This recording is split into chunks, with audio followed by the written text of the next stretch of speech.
ou atormentados desde o berço.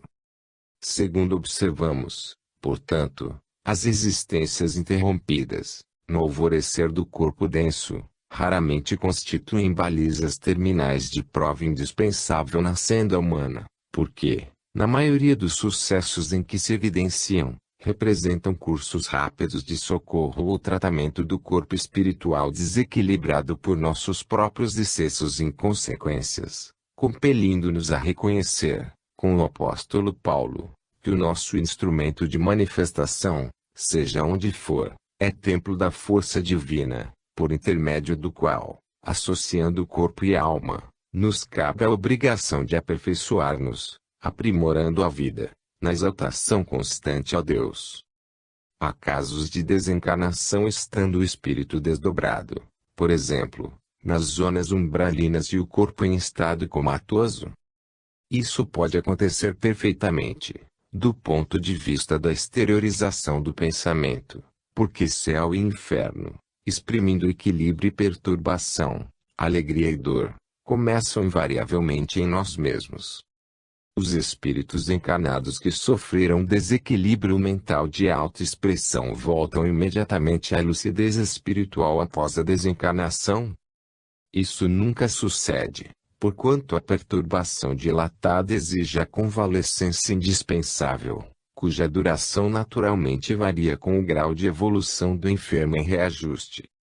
Uberaba, 18/6/58. 18. Evolução e destino. O mal está determinado no conteúdo do nosso destino.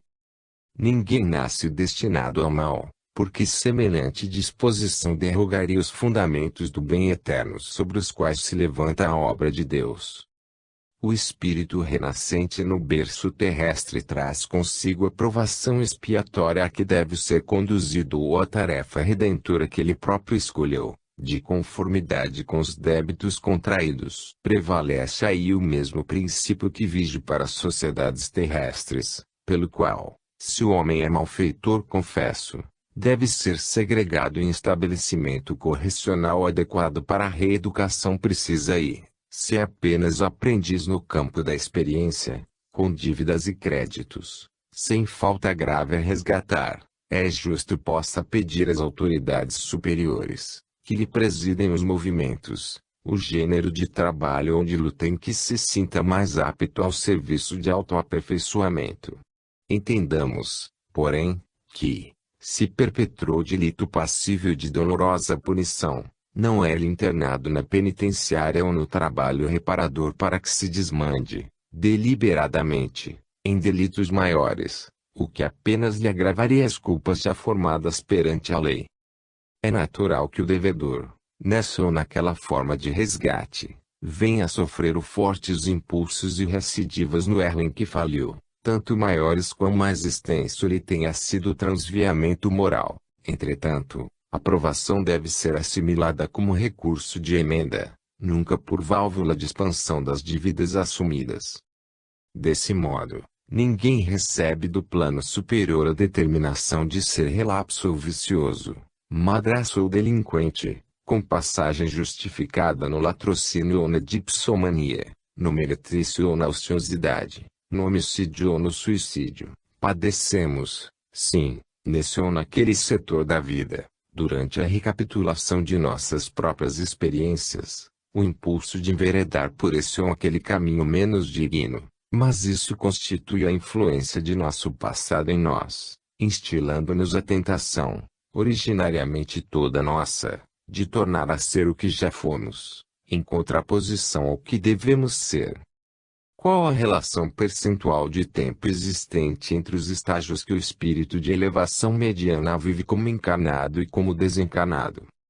A percentagem de tempo no plano espiritual para as criaturas de evolução mediana varia com o grau de aproveitamento de tempo no estágio recente que desfrutaram no corpo físico. Quanto mais vasta a provisão de conhecimento e maior a aquisição de virtudes, por parte do espírito, mais largo período desfruta na esfera superior para obtenção de mais nobres recursos para mais alta ascensão.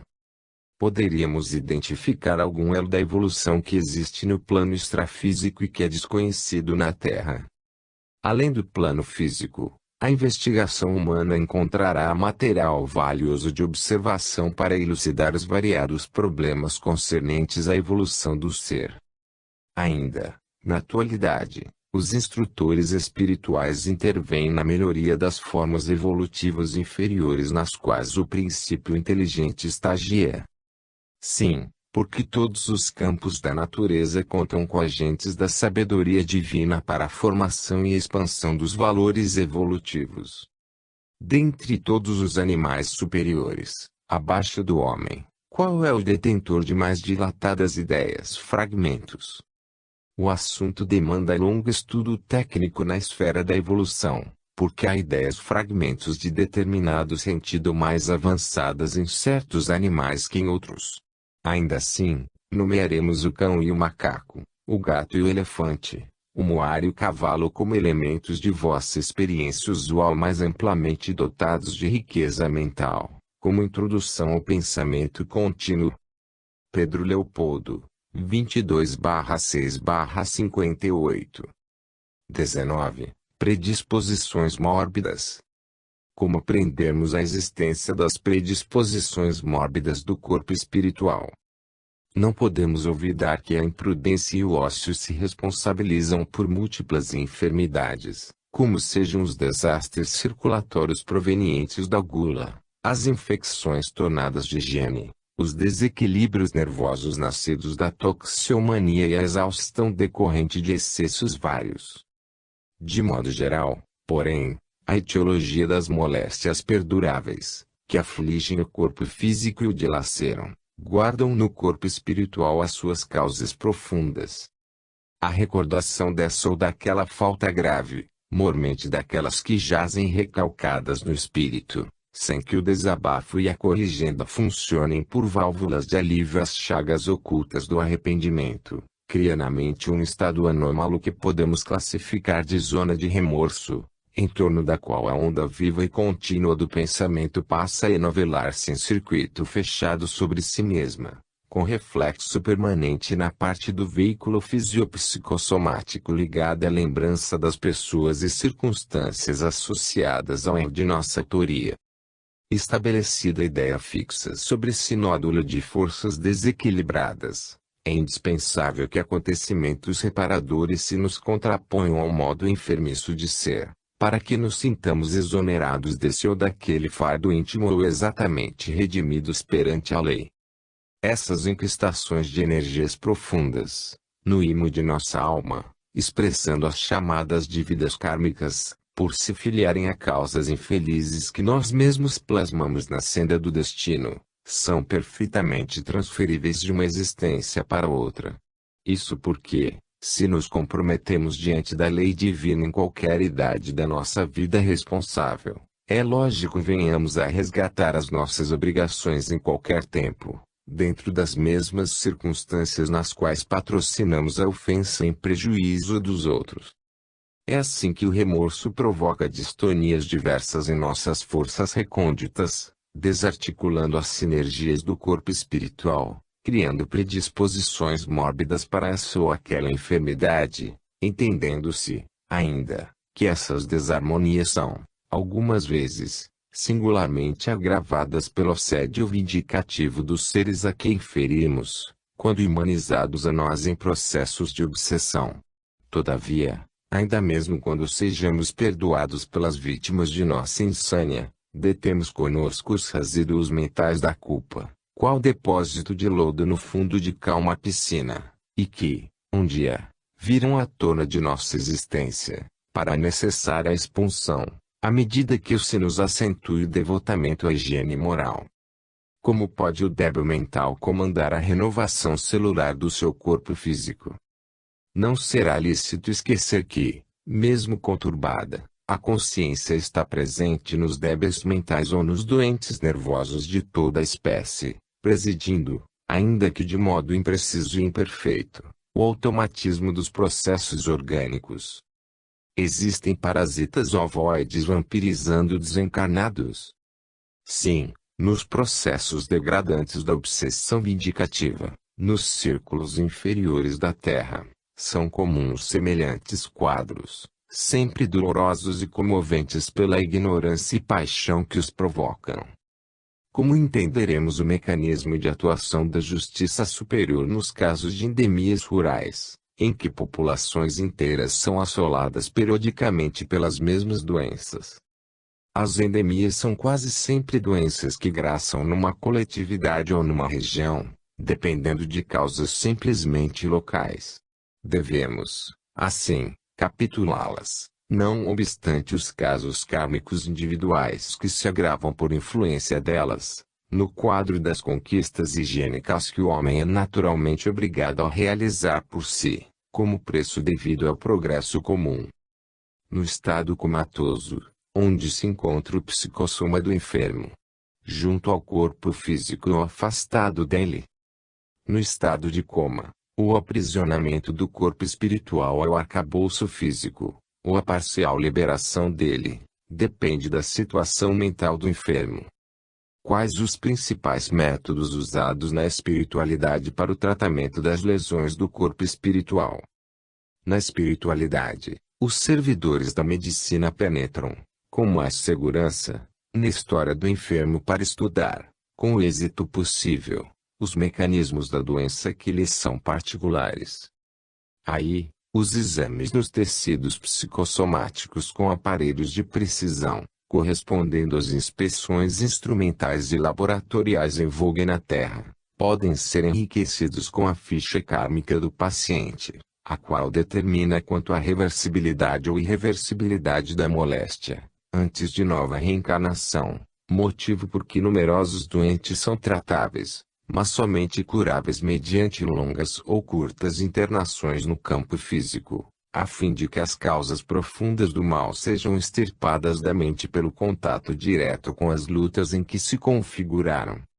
Curial, portanto, é que o médico espiritual se utilize ainda, de certa maneira, da medicação que vos é conhecida, no socorro aos desencarnados em sofrimento, porque, mesmo no mundo, todo remédio da farmacopeia humana, até certo ponto, é projeção de elementos quimioelétricos sobre agregações celulares, estimulando-lhes as funções ou corrigindo-as, segundo as disposições do desequilíbrio em que a enfermidade se expresse.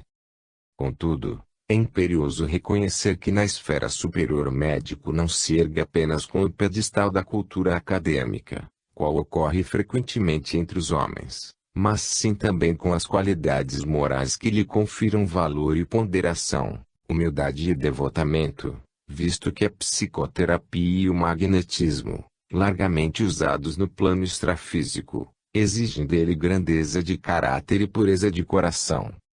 Uberaba, 25/6/58. 20. Invasão microbiana. A invasão microbiana está vinculada a causas espirituais? Excetuados os quadros infecciosos pelos quais se responsabiliza a ausência da higiene comum, as depressões criadas em nós por nós mesmos, nos domínios do abuso de nossas forças, seja adulterando as trocas vitais do cosmo orgânico pela rendição ao desequilíbrio, seja estabelecendo perturbações em prejuízo dos outros, plasmam, nos tecidos fisiopsicossomáticos que nos constituem o veículo de expressão, determinados campos de ruptura na harmonia celular. Verificada a disfunção, toda a zona atingida pelo desajustamento se torna passível de invasão microbiana, qual praça desguarnecida, porque as sentinelas naturais não dispõem de bases necessárias à ação regeneradora que lhes compete, permanecendo muitas vezes, em devedor do ponto lesado, buscando delimitar-lhe a presença ou jugular-lhe a expansão. Desarticulado, pois, o trabalho sinérgico das células nesse ou naquele tecido, aí se interpõem as unidades mórbidas, quais as do câncer, que, nesta doença, imprimem acelerado ritmo de crescimento a certos agrupamentos celulares, entre as células sãs do órgão em que se instalem, causando tumorações invasoras e metastáticas, compreendendo-se, porém, que a mutação, No início, obedeceu a determinada distonia, originária da mente, cujas vibrações sobre as células desorganizadas tiveram o efeito das projeções de raios X ou de radiações ultravioleta, em aplicações impróprias. Emerge, então, a moléstia por estado secundário em largos processos de desgaste ou devastação, pela desarmonia que compele a usina orgânica a esgotar-se, debaude, na tarefa ingente da própria reabilitação no plano carnal, quando o enfermo, sem atitude de renovação moral, sem humildade e paciência, espírito de serviço e devotamento ao bem, não consegue assimilar as correntes benéficas do amor divino que circulam, incessantes, em torno de todas as criaturas, por intermédio de agentes distintos e inumeráveis, a todas estimulando, para o máximo aproveitamento da existência na Terra. Quando o doente, porém, adota comportamento favorável a si mesmo, pela simpatia que instila no próximo, as forças físicas encontram sólido apoio nas radiações de solidariedade e reconhecimento que absorve de quantos lhe recolhem o auxílio direto ou indireto, conseguindo circunscrever a disfunção aos neoplasmas benignos, que ainda respondem à influência organizadora dos tecidos adjacentes. Sob o mesmo princípio de relatividade, a funcionar, inequívoco, entre doença e doente, temos a incursão da tuberculose e da lepra, da brucelose e da amebíase, da endocardite bacteriana e da cardiopatia chagásica, e de muitas outras enfermidades, sem nos determos na discriminação de todos os processos morbosos, cuja relação nos levaria a longo estudo técnico. É que, geralmente, quase todos eles surgem como fenômenos secundários sobre as zonas de predisposição enfermiça que formamos em nosso próprio corpo, pelo desequilíbrio de nossas forças mentais a gerarem rupturas ou soluções de continuidade nos pontos de interação entre o corpo espiritual e o veículo físico, pelas quais se insinua o salto microbiano a que sejamos mais particularmente inclinados pela natureza de nossas contas kármicas. Consolidado o ataque, pela brecha de nossa vulnerabilidade, aparecem as moléstias sintomáticas ou assintomáticas, estabilizando-se ou irradiando-se, conforme as disposições da própria mente, que trabalha ou não para refazer a defensiva orgânica em supremo esforço de reajuste, ou que, por automatismo, admite ou recusa, segundo a posição em que se encontra no princípio de causa e efeito, a intromissão desse ou daquele fator patogênico, destinado a expungir dela, em forma de sofrimento, os resíduos do mal, correspondentes ao sofrimento por ela implantado na vida ou no corpo dos semelhantes. Não será lícito, porém, esquecer que o bem constante gera o bem constante que, mantida nossa movimentação infatigável no bem, todo o mal por nós amontoado se atenua, gradativamente, desaparecendo ao impacto das vibrações de auxílio, nascidas, a nosso favor, em todos aqueles aos quais dirigamos a mensagem de entendimento e amor puro, sem necessidade expressa de recorrermos ao concurso da enfermidade para eliminar os resquícios de treva que, eventualmente, se nos incorporem, ainda, ao fundo mental. Amparo os outros cria amparo a nós próprios, motivo porque os princípios de Jesus, desterrando de nós animalidade e orgulho, vaidade e cobiça, crueldade e avareza, e exortando-nos à simplicidade e à humildade, à fraternidade sem limites e ao perdão incondicional, estabelecem, quando observados, a imunologia perfeita em nossa vida interior, fortalecendo-nos o poder da mente na autodefensiva contra todos os elementos destruidores e degradantes que nos cercam e articulando-nos as possibilidades imprescindíveis à evolução para Deus.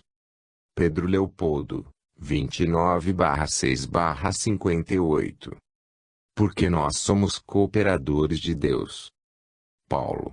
Primeira Epístola aos Coríntios, 3, versículo 9. Fim.